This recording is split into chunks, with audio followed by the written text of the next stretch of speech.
윤 대통령은 향후 대략 약 한 달 동안은 서초동 자택에서 저 용산 집무실로 출퇴근할 예정입니다.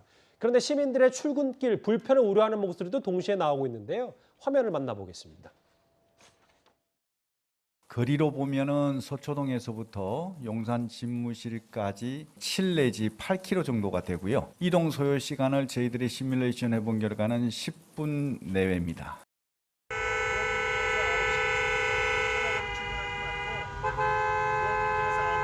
손님 맞네. 맞아요? 경호처잖아요, 저거. 여기서 뺀다고 그렇게?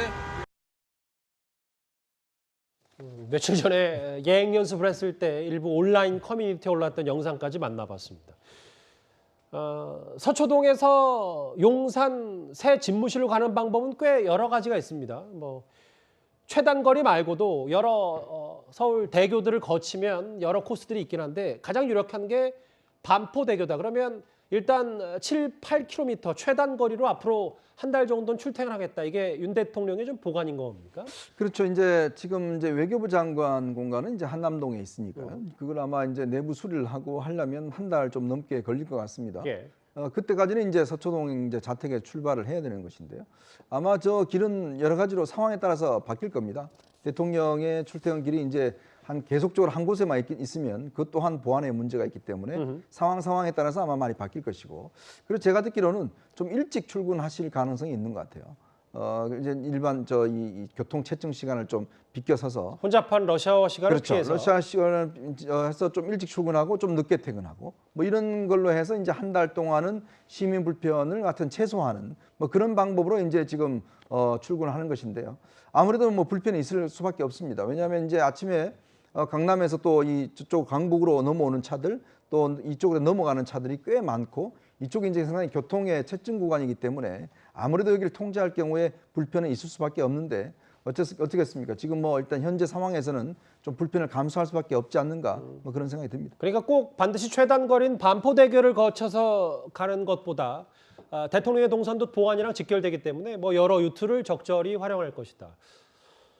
일찍 출근하고 늦게 퇴근하겠다. 이런 얘기들 윤석열 대통령도 직접 언급한 바 있는데, 경찰 얘기를 들어보니까 한 3번 정도 시뮬레이션, 그러니까 예행 연습을 좀 거쳤다고 하더라고요. 서영주 대변인님 어떻게 평가하세요?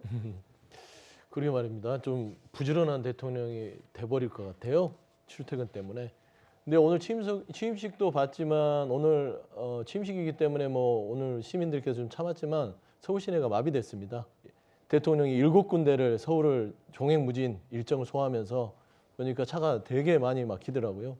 근데 이게 이제 말하자면은 관저 자체를 없이 이제 한남동 쪽에서 계속 출퇴근을 하다 보면요. 예. 이게 시민들이 예측 가능해야 함에도 불구하고 예측할 수가 없습니다. 그러면 아침에 출근하고 퇴근하는 분들이 이게 7km, 8km가 작은 것 같잖아요. 저희가 경부고속도로 진입해서 서초 IC, 반포 IC까지 보면 거기가 한 7km 정도 됩니다. 근데 거기 막힐 때 벗어나려면 30분에서 1시간이 걸려요. 막힐 때는요. 근데 저기에서 잠깐 2분, 3분, 10분 내외에 소요된다 하지만 기다리는 사람들은요. 처음에 10분 기다리면 뒤에는 연차적으로 20분, 30분, 1시간이 되는 겁니다. 예. 그래서 이 불편을까지 초래하면서 왜 이 시민들한테, 국민들한테 이런 불편함을 초래해야 될지 그런 부분으로 좀 아쉬움이 있고, 처음부터 용산 이전을 했을 때 관저 부분도 솔직히 그 안에다가 동선을 최소화해서 국민 불편을 최소화하는 방안들을 세웠어야지 외교부 공간을 보고 육군 참모총장 공간을 보고 이러면서 정말 시민 불편까지 초래하면서 이렇게 해야 될지 이 부분은 향후에 좀 논의가 있어야 되겠다. 저는 그런 말씀을 드리고 싶어요. 서 대변인 말씀은 새 집무실이 여전히 공사 중인 것과 그리고 한 달 동안은 출근길에 시민들의 불편이 적지 않이 있을 수밖에 없다. 이게 용산으로 가는 것 자체가 문제가 아니라 너무 숨가쁘게 급하게 진행된 거 아니냐, 이런 취지의 발언을 하신 것 같아요. 그렇죠. 왜 국민들에게 이런 고통 분담을 강요하는지 이런 부분에서는 좀 아쉽다. 예. 구자영 차장. 네. 한 달 동안 어쨌든 서초동에서 용산 새 집무실을 출근합니다, 윤 대통령이.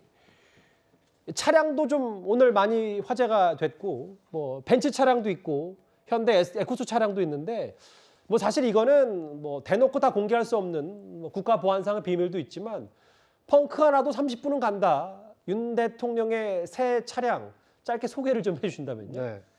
우리나라에서 생산하는 이제 최고급 그 기종인 에쿠스를 그 방탄 차량으로 개조한 것을 윤석열 대통령이 이제 그 사용을 하고 출퇴근 때 이 사용할 예정인데요. 이 대통령 움직이는 대통령 집무실이라고 하지 않습니까? 자동차는. 그래서 이 경호를 위해서 똑같은 차량을 2대를 동시에 그 운행을 합니다. 어디에 대통령이 이 동승해 있는지를 모르게 하기 위해서 움직이는데요. 이 지금까지는 벤츠에서 생산한 S600 차량을 주로 이용을 했습니다. 그리고 다른 차량으로는 이 BMW 이 경호 차량을 이용을 했었는데 이번 윤석열 시대에서는 아마 우리나라 현대자동차에서 생산한 에쿠스를 개조한 이 방탄 차량을 본격적으로 좀 운행을 할 것으로 보입니다. 예. 그러니까 그만큼 우리나라 자동차의 그 수준이 이 세계 최고위 수준으로 올라왔다. 그러니까 일반 고급 차량을 생산할 수 있지만 그것을 방탄으로 개조하기 위해서는 엄청난 차량 무게를 이 버텨야 되는 이 구조를 설계할 수 있어야 그렇겠죠. 이 방탄 차량을 쓸 수 있거든요. 그것을 우리 기술력으로 만들어냈다라는 뭐 어떻게 보면 방탄 차량에서도 선진국이 됐다 이렇게 볼 수 있을 것 같습니다. 알겠습니다. 용산 시대가 열렸습니다. 저희가 그 첫날 기대와 우려의 길을 하나씩 다 만나봤습니다.